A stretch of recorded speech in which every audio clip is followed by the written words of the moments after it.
Assalamualaikum warahmatullahi wabarakatuh. Bismillahirrahmanirrahim. Alhamdulillahirabbil alamin. Wa bihi nasta'in ala umuri dunya waddin. Wassalatu wassalamu ala asyrafil anbiya wal mursalin wa ala alihi wa sahbihi wa man sara ala nahjihi bi ihsanin ila yaumiddin wa ba'd. Allahumma inna nas'aluka ilman nafi'a wa na'udzubika min ilmin la yanfa'. Alhamdulillah, kita kembali dipertemukan oleh Allah Subhanahu wa taala di majelis yang semoga Allah berkahi ini bersama Riyadhus Shalihin, salah satu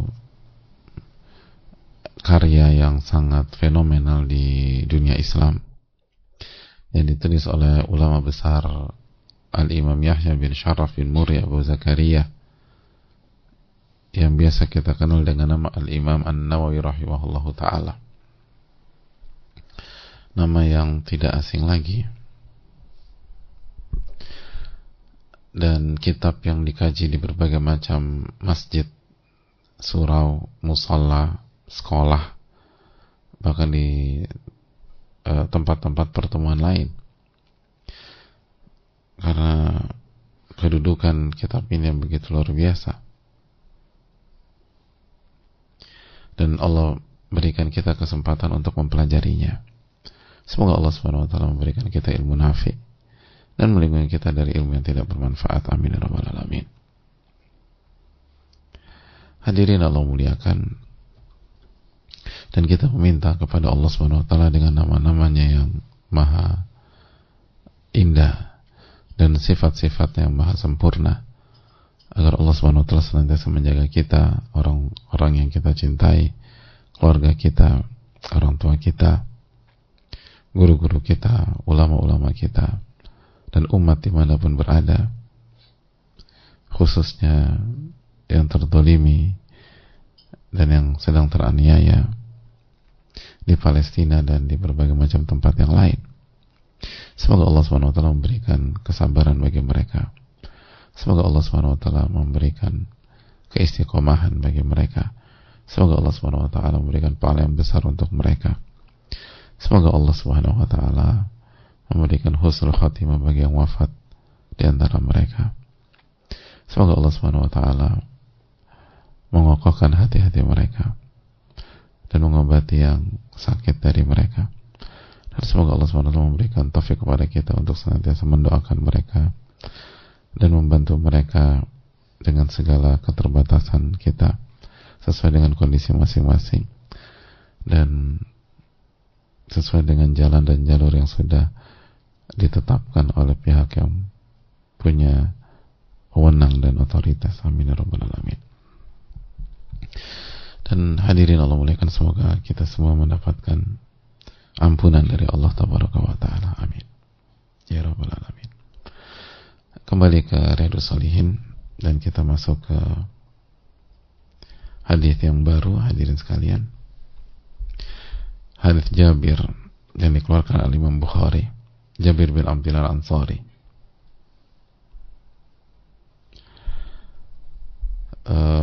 Al-Imam An-Nawawi rahimahullah ta'ala rahmatan wasi'ah, beliau menyampaikan, wa an Jabir radhiyallahu ta'ala anhu, dari Jabir, semoga Allah meridai beliau, anna Nabiya sallallahu alaihi wasallam kana yajma'u baina ar-rajulaini min qatla Uhud, yakni fil qabr, bahwa Nabi kita sallallahu alaihi wasallam menggabungkan dua orang dari korban atau syuhada Uhud, orang yang mati syahid di perang Uhud, ke dalam satu kubur. Jadi beliau memasuk atau menggabungkan dua syuhada, dua orang yang wafat syahid di perang Uhud, di dalam satu kubur. Lalu beliau alaihi salatu wassalam bertanya, ayyuhuma aktsaru akhdhan lil Quran, siapa di antara dua orang ini yang paling banyak hafalan atau ilmunya dari Al-Quranul Karim? فإذا أشير له إلى أحدهما قدمه في اللحد. Dan kalau Nabi SAW sudah dikasih tahu, oh si A nih, maka A yang didahulukan untuk dimasukkan ke lahat, ke dalam kubur. Jadi Nabi kita alaihi salatu wassalam bertanya, siapa yang paling banyak ilmu dan hafalannya terhadap Al-Quranul Karim? Dan kalau diarahkan, maka yang paling banyak hafalan dan ilmunya tentang Al-Quran itu yang dikedepankan, itu yang diprioritaskan. Itu hal yang perlu kita camkan bersama-sama.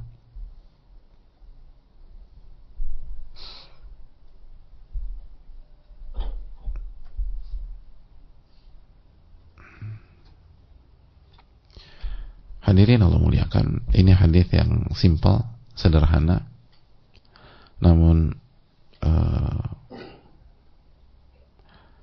memiliki faedah yang besar bagi kita. Mari kita ambil pelajaran yang dijelaskan oleh para ulama dalam hadis ini. Pelajaran yang pertama, hadirin Allah muliakan, hadis ini memberikan pelajaran kepada kita tentang keutamaan Al-Quranul Karim. Keutamaan Al-Quranul Karim. Lihat bagaimana Al-Quranul Karim menjadi sebab Nabi memprioritaskan seseorang. Nabi SAW menomorsatukan seseorang. Bukan karena harta, bukan karena jabatan, bukan karena ketampanan atau kecantikan, bukan karena kecerdasan atau kejeniusan, tapi disebabkan Al-Quranul Karim. Dan lihat, ini pelajaran yang sangat simpel tapi sangat penting. Lihat bagaimana dampak positif Al-Quranul Karim di saat seseorang hidup dan setelah orang itu wafat. Wa atharu ala sahibi fil hayati wa fil mamat. Dampaknya ketika dia masih hidup dan dampaknya ketika dia meninggal dunia.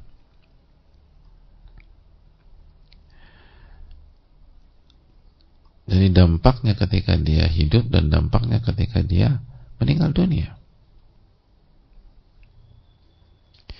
Jadi dampak Al-Quranul Karim bukan hanya ketika seseorang itu hidup, tapi pada saat meninggal, dan nanti pada saat di alam barzakh, dan nanti pada saat hari kiamat, dan nanti pada saat di surga. Semuanya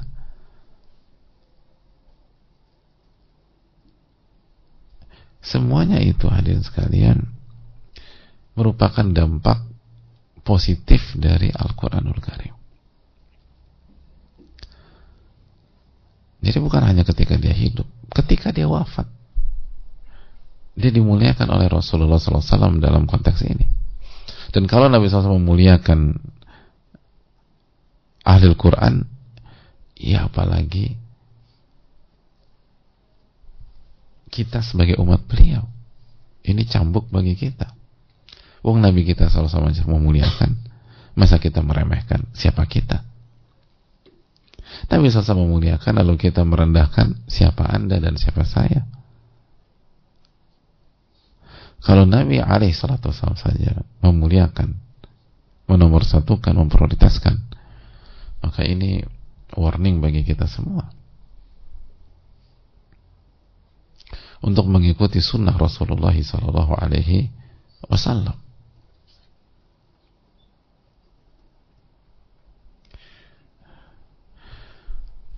Jadi ini sangat real. Sampai ketika orang itu wafat, dampak dari Al-Quran yang senantiasa bersama dia dalam hidupnya itu terasa dan diprioritaskan. Dan bukan sembarangan, bukan biasa-biasa ya, Rasulullah SAW yang memprioritaskan. Itu kan luar biasa. Ayyuhuma aktsaru akhdha lil Quran. Siapa yang paling banyak hafalan dan siapa yang paling banyak ilmunya tentang Al-Quran. Nabi SAW dalam hadis nggak mengatakan ini saya kenal, dia masih dekat nih dalam urusan keluarga dengan saya. Oh, ini yang paling kaya nih. Ini yang paling, enggak bilang demikian. Siapa yang paling banyak hafalannya dan siapa yang paling banyak ilmunya tentang Al-Quran. Paling banyak hafalan. Jadi sekali lagi hadirin Allah muliakan, dampaknya akan terasa pada saat hidup, pada saat wafat, dan nanti pada saat di alam barzakh, dan nanti pada saat hari kiamat. Hari kiamat syafaat.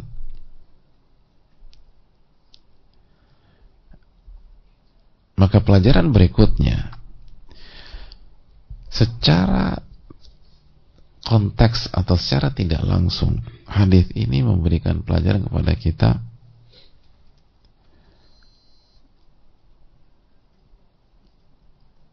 dan motivasi untuk mempelajari Al-Quran, untuk menghafal Al-Quran. Jadi kita bisa pahami ini adalah motivasi untuk berinteraksi dengan Al-Quran, untuk hidup dengan Al-Quran, untuk belajar Al-Quran, untuk menghafal Al-Quran, untuk mempelajari makna dari ayat-ayat Al-Quran sesuai dengan kemampuan kita dan kondisi kita. Tapi itu harus ada dalam kehidupan kita, menjadi menu rutin dalam keseharian kita, menjadi aktivitas yang tidak bisa dipisahkan dengan keseharian kita. Kenapa? Rasulullah SAW memprioritaskan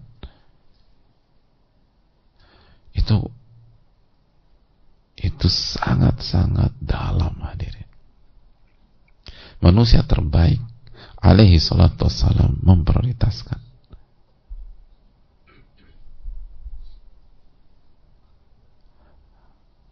sosok alaihi salatu yang memberikan syafaat pada hari kiamat. Itu memprioritaskan. Tidak akan cukup bagi kita untuk termotivasi punya kehidupan dengan Al-Quran dan berusaha menghafal semampu kita.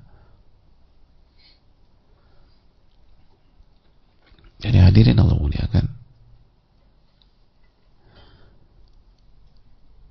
ini motivasi besar dari Rasulullah Sallallahu Alaihi Wasallam. Lalu yang berikutnya, ini pun sebuah pesan kepada kita untuk memuliakan penghafal Al-Quran, memuliakan ahli ilmu, orang-orang yang memiliki atau orang-orang yang punya ilmu tentang Al-Quranul Karim dan penghafal Al-Quran.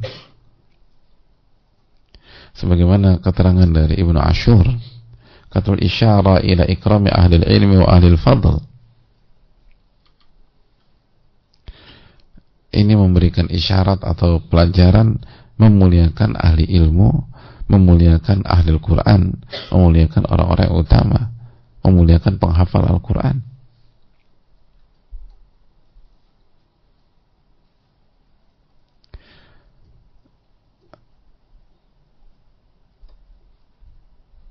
Jadi hadirin Allah muliakan,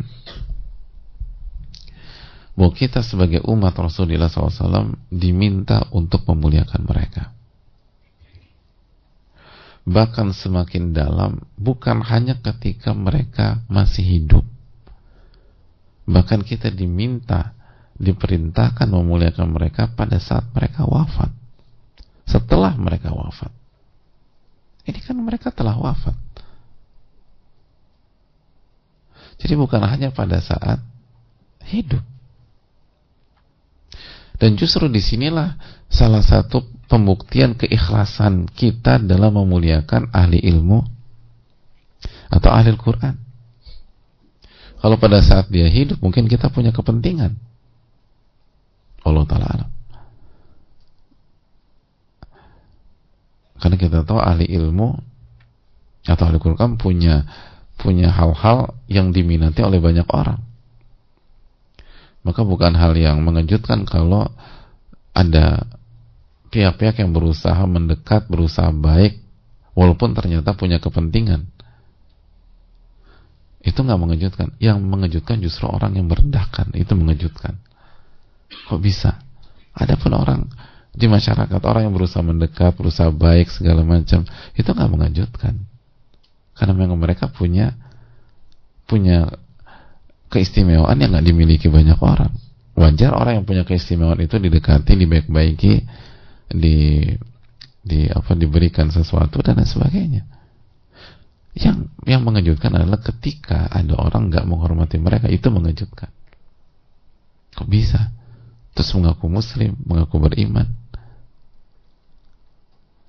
Nah, sehingga ketika mereka tetap dimuliakan, mereka tetap dihormati setelah mereka wafat, maka itu insya Allah bukti dari kejujuran, bukti dari kesetiaan dan keikhlasan. Karena mau cari muka gimana, orangnya udah wafat. Mau cari keuntungan apa, orangnya udah wafat. Dia nggak bisa nolong kita secara langsung dalam kehidupan duniawi kita. Tapi kita tetap memuliakan, kita tetap baik, maka itu tentang keikhlasan. Makanya inilah contoh dan profil Rasulullah SAW, manusia yang paling ikhlas, manusia yang paling ikhlas, Sallallahu alaihi wasallam. Sallallahu alaihi wasallam. Itu hal yang perlu kita tanamkan bersama-sama. Oleh karena itu, sekali lagi, ini sesuai dengan hadis yang bab yang sedang kita bahas, memuliakan ahli ilmu, memuliakan guru, memuliakan ahli Quran, memuliakan penghafal Quran. Itu salah satu sunnah Rasulullah SAW, perintah Rasulullah SAW, bahkan bukan hanya ketika mereka masih hidup, tapi setelah mereka wafat. Dan barang siapa yang memuliakan akan dimuliakan. Al-jaza min jinsil amal, balasan tergantung jenis perbuatan. Man yukrim yukram, barang siapa yang memuliakan, dia akan dimuliakan oleh Allah Subhanahu wa ta'ala. Makanya karena Rasulullah SAW adalah manusia yang paling mengerti memuliakan pihak lain, maka Nabi SAW dimuliakan oleh Allah SAW di level yang paling tinggi.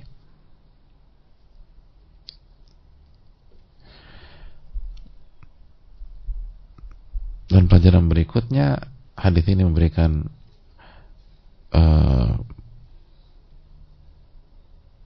hikmah yang besar bagi kita, bahwa seorang muslim itu dididik untuk setia. Dididik untuk setia. Dan kesetiaannya sampai setelah orang itu wafat. Seorang mukmin itu dididik untuk setia, bukan fanatik. Sangat berbeda antara setia dan fanatik. Setia itu tetap menjalankan amar ma'ruf nahi mungkar. Kalau salah ya salah, tapi bukan berkhianat. Tapi setia. Kalau fanatik semua dibenarkan, nggak ada amar ma'ruf nahi mungkar. Yang salah benar udah. Tapi kalau muslim enggak, mereka dididik untuk setia, khususnya kepada ahli ilmu, khususnya kepada guru, khususnya kepada ahli Quran, bahkan sampai mereka telah wafat. Sampai mereka telah wafat.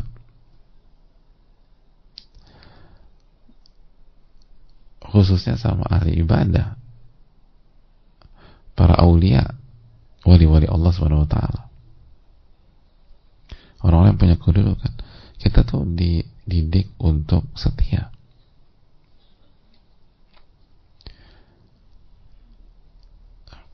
Itu didikan seorang bagaimana seorang muslim dididik setia sama orang tua, orang punya kedudukan. setia sama orang tua, sama nilai-nilai positif keluarga harus setia. Dalam konteks setia sama ulama, sama ahli ilmu, sama guru. Jadi jangankan mereka masih hidup, mereka telah wafat pun kita diajarkan untuk memuliakan mereka. Makanya indah nilai-nilai yang diajarkan dalam Islam. Dan ini nilai universal yang semua orang yang punya akal sehat akan terima. Benar, harus begitulah hidup. Mana ada orang punya akal sehat mendukung pengkhianatan atau mencampakkan dan seterusnya? Tidak. Oleh karena itu, hadirin Allah muliakan, ini pelajaran besar bagi kita. Dan yang terakhir, secara para ulama fikih menjelaskan dalam hadis ini bahwa hukum asalnya disunnahkan, hukumnya sunnah. Dijelaskan fuqaha annahu yusannu an yakuna li kulli maitin qabrun wahidun wa la yujma' fil qabri baina itsnaini fa aktsar illa li darurah. Hukum asalnya setiap jenazah dikubur di liang lahat sendiri-sendiri, satu lahat atau satu liang untuk satu orang, dan tidak digabungkan kecuali kalau darurat, kecuali kalau kondisi tidak memungkinkan, sebagaimana kondisi pada saat itu di Uhud. Dan kalau harus menggabungkan, maka hadis ini menjadi tolak ukur. Fa in kanat hunaka darurah, apabila memang ada kondisi darurat dan mengharuskan, jazal jam'u baina itsnain fa aktsar, maka boleh digabungkan. Ala an yuqaddam fi dafni afdaluhuma wa aktsaruhuma hifdha, dengan catatan yang nomor satukan, yang didahulukan, yang paling utama, yang paling berilmu, dan yang paling banyak hafalannya. Itu poin.